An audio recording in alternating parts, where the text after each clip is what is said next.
Sequential thinking is a very integral part of our lives and is present in everything that we do. A very simple sequential thinking example is a Lego activity. A child is playing with Lego and you ask him to make a car. You show him the final design of the car and you show him the steps required to make that car. Now those steps need to be followed in the exact order for the child to be able to successfully complete the given task. The activity pack that you have along with this video consists of around 100 activities, and all the activities are arranged in order of complexity.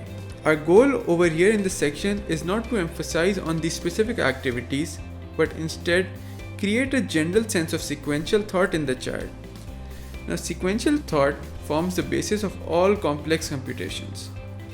We don't want to limit the child's understanding of sequential thinking to these on-paper activities that we are making the child do, but instead making the child realize that it can be used as a tool in their daily lives.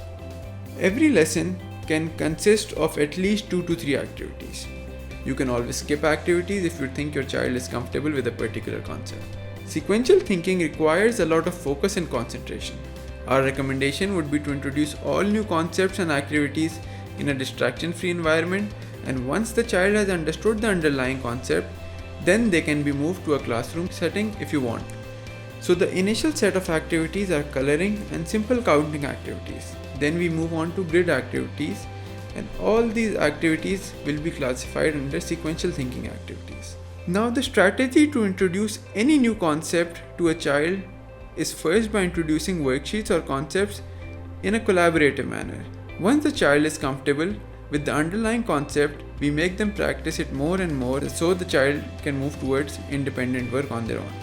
The goal in the start shouldn't be perfection. It is just getting the child comfortable with such activities and then being able to do them on their own. With special needs children, there might be such days that you will have to ignore and move on by doing the same activities some other time.